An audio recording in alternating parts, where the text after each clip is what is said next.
नमस्कार। आप सभी का स्वागत है।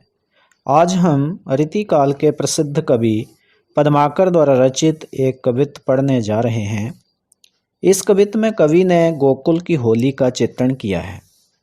पद्माकर प्रेम, सौंदर्य और मस्ती के कवि हैं। इस होली चित्रण में उन्होंने गोपियों का श्री कृष्ण के साथ होली खेलना, मन ही मन उनसे प्रेम करना तथा लोक निंदा व अन्य सखियों की परवाह न करना आदि भावानुभूतियों को सहज रूप से मूर्तिमान कर दिया है। तो आइए हम पढ़ते हैं होली से जुड़ा हुआ उनका ये कवित्त। गोकुल के कुल के गली के गोप गौन के, जो लगी कछु को कछु भाखत भने नहीं, कहे पदमाकर परोस पिछवारन के द्वारन के दौरी गुण औगन गने नहीं। तौलो चलित चतुर सहेली याही को कहूँ, नीके के निचोरी ताही करत मने नहीं। हों तो श्याम रंग में चुराई चित चोरा चोरी, बोरत तो बोर पे न चोरत बने नहीं। तो आइए हम शब्दार्थ देखते हैं। गोकुल के कुल के, गोकुल कुल के, गोकुल के गांव के कुल के, गली के गोप गौन, तो गौन का अर्थ हो गया गांव। तो गोकुल गांव की गलियों में गोप होते हैं ग्वाले। जो लगी कछु को कछु भाखत भने नहीं, जो लगी सब लगे हुए हैं, कछु को कछु कुछ को कुछ, भाखत का अर्थ है कहना बोलना, भने नहीं, भने का अर्थ है वर्णन कर पाना। तो भने नहीं, वर्णन नहीं कर सकते। कहें पद्माकर, पद्माकर जी कह रहे हैं परोस, इसको पड़ोस समझिए, क्योंकि ब्रज में ड़ के लिए र प्रयुक्त होता है। पिछवारन पिछवाड़ा,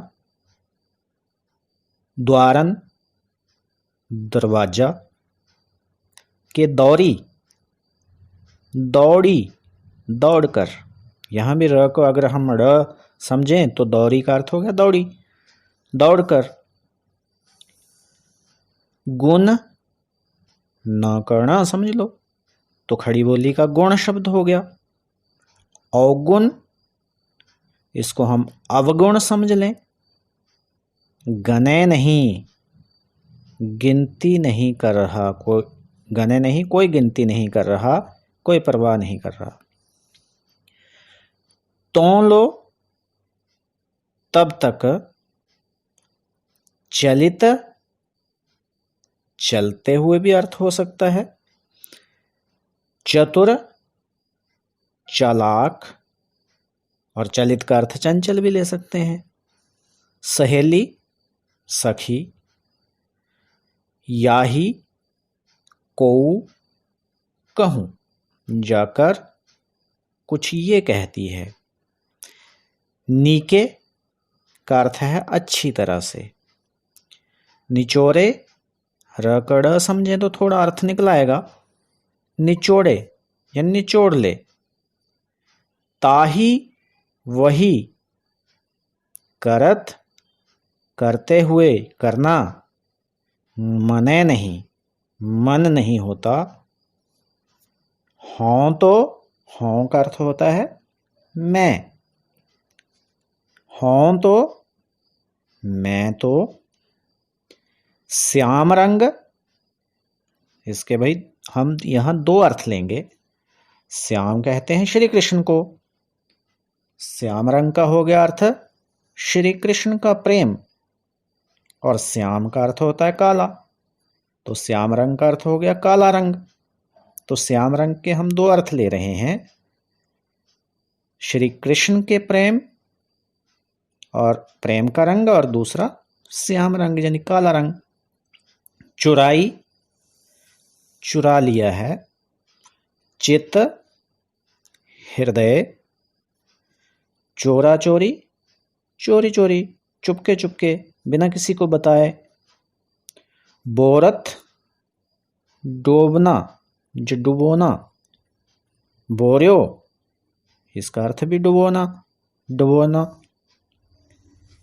निचोड़त, र का अड़ समझ के देखते हैं तो निचोड़त, त हटा दें तो निचोड़ना। बने नहीं, नहीं हो सकता, निचोड़ा नहीं जा सकता।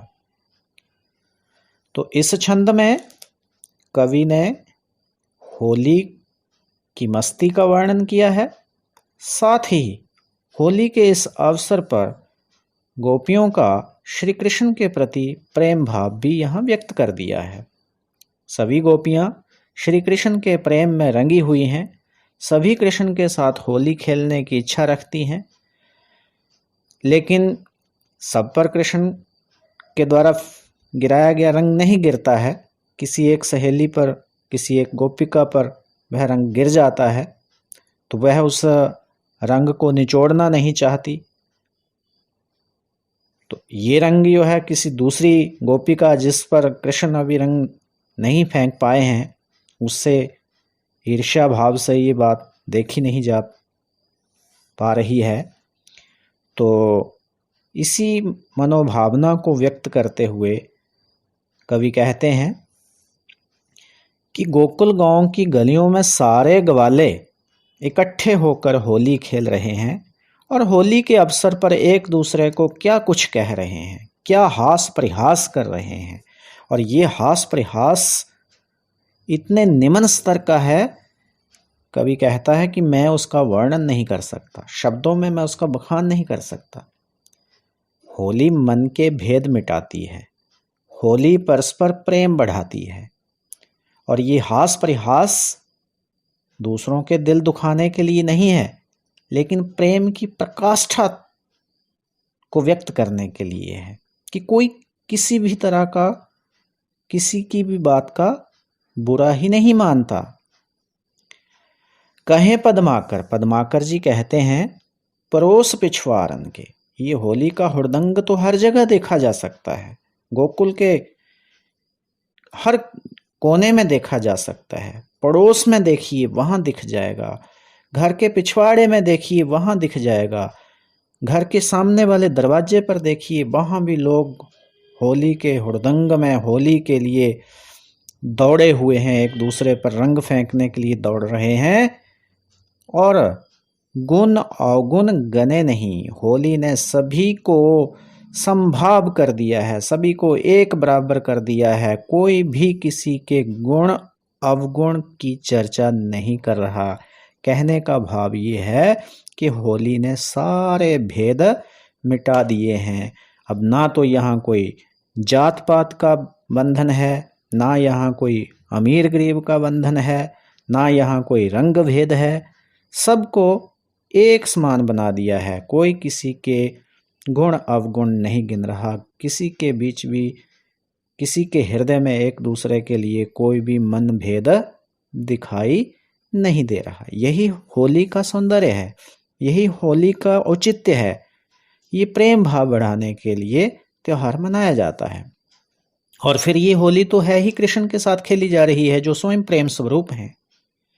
तो इसी बीच होली खेलते हुए एक गोपिका रंग से भीगे हुए वस्त्र पहने हुए है, तो उसके पास एक चालाक सहेली जाकर कहती है कि तुम्हारे वस्त्र रंग से भीग गए हैं, तो नीके के निचोड़े, इन वस्त्रों को अच्छी तरह से निचोड़ ले। लेकिन गोपिका कहती है, वह उसका मनोभाव समझती है कि ये शायद ईर्ष्या भाव से ये बात कही जा रही है, या कह दो कि ये रंग कृष्ण ने फेंका हुआ है, कृष्ण ने उसके ऊपर ये रंग फेंका है, तो वह इस रंग को क्यों निचोड़े।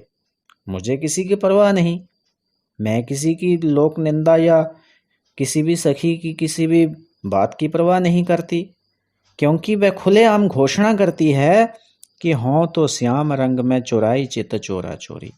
ये मेरे वस्त्रों पर पड़ा हुआ रंग देखती है, मैं तो अपने चित्त को चोरी चोरी चुपके चुपके श्री कृष्ण के प्रेम के रंग में रंग चुकी हूं। और ये रंग ऐसा चढ़ गया है मेरे हृदय के वस्त्र पर, ये रंग ऐसा चढ़ चुका है कि बोरत तो बोरियों पे नचोरत बने नहीं, कि इस रंग में और डूबा जा सकता है, इसे और गाढ़ा तो किया जा सकता है, लेकिन इसे निचोड़ा नहीं जा सकता। कहने का भाव ये है कि जिसका हृदय श्री कृष्ण के प्रेम में रंग जाता है, फिर वह रंग उतर नहीं सकता, वह रंग गाढ़ा ही होता चला जाता है। उस रंग में डूबा तो जा सकता है, लेकिन उस रंग से मुक्त नहीं हुआ जा सकता। यदि हम श्याम रंग का अर्थ काला रंग देखें तो सामान्य सी बात है, काले रंग में जो कपड़ा रंग दिया जाता है उसको भी किसी और रंग में रंगना संभव नहीं होता। ऐसा महाकवि सूरदास जी ने भी माना है। उन्होंने कहा था, सूरदास काली कमरी पे चढ़त ना दूजो रंग। काले वस्त्र पर कोई दूसरा रंग चढ़ ही नहीं सकता। तो कवि ने इस शब्द के माध्यम से ऐसा सौंदर्य पैदा कर दिया है कि जैसे काले रंग पर कोई दूसरा रंग नहीं चढ़ता, तो वैसे ही जो हृदय श्री कृष्ण के प्रेम में रंग गया हो, उस हृदय पर भी कोई और रंग नहीं चढ़ सकता, और उस रंग से हृदय को मुक्त कर पाना तो संभव ही नहीं हो सकता। तो होली का वर्णन है, होली के माध्यम से प्रेम चित्रण भी है, और प्रेम के साथ साथ जो होली की मस्ती है उसका चित्रण भी यहाँ किया गया है। आइए हम इसका काव्य सौंदर्य देखते हैं। तो सबसे पहले तो हम यही लिखेंगे कि यहाँ कवि ने एक तरफ तो होली के हुड़दंग का चित्रण किया है, होली की मस्ती उमंग आदि यहाँ व्यक्त हो रही है, तो साथ ही यहाँ प्रेम और सौंदर्य का भी चित्र प्रस्तुत कर दिया गया है। अब हम अलंकार देखते हैं। अलंकारों में सबसे पहले तो हम अनुप्रास ही देखेंगे। ये पहली पंक्ति में देखते हैं, गोप गौन, इसमें ग की आवृत्ति हो रही है। कछु को कछु, इसमें क वर्ण की आवृत्ति हो रही है। पद्माकर परोस पिछवारन, इन तीनों शब्दों को देखें तो प वर्ण की आवृत्ति हो रही है। कौ कहूं, इससे पहले है चलित चतुर, च वर्ण की, कौ कहूं, क वर्ण बार बार आ रहा है। फिर चुराई चित चोरा चोरी, इसमें च वर्ण की आवृत्ति हो रही है। तो यहाँ अनुप्रास अलंकार का प्रयोग हुआ है। अब एक और अलंकार देखते हैं। हों तो श्याम रंग में चुराई चित चोरा चोरी। श्याम रंग, श्याम में श्लेष अलंकार है। इसकी क्या पहचान होती है? जब कोई एक शब्द एक से अधिक अर्थ देता है तो वहां श्लेष अलंकार होता है। यहाँ श्याम शब्द के दो अर्थ निकल रहे हैं, एक श्री कृष्ण और दूसरा काला। तो यहाँ श्लेष अलंकार का प्रयोग हुआ है। रस की बात करें, प्रेम का चित्रण है तो श्रृंगार रस का प्रयोग हुआ है। छंद देखते हैं, ये भी कवित्त छंद का प्रयोग यहाँ हुआ है, जिसका परिचय हम पहले पढ़ चुके हैं, जिसमें 16, 15, 31 का क्रम रहता है। उसमें हम कवित्त छंद मानते हैं। तो ये कवित्त छंद है। और अब इसकी भाषा की बात करते हैं। इस कवित्त की भाषा ब्रज है और प्रेम चित्रण होने के कारण इसमें ब्रज भाषा का माधुर्य दिखाई दे रहा है। तो ये था होली पर पद्माकर का ये कवित्त। मैं आशा करता हूँ इस कवित्त को समझने में आपको सहायता मिली होगी। धन्यवाद।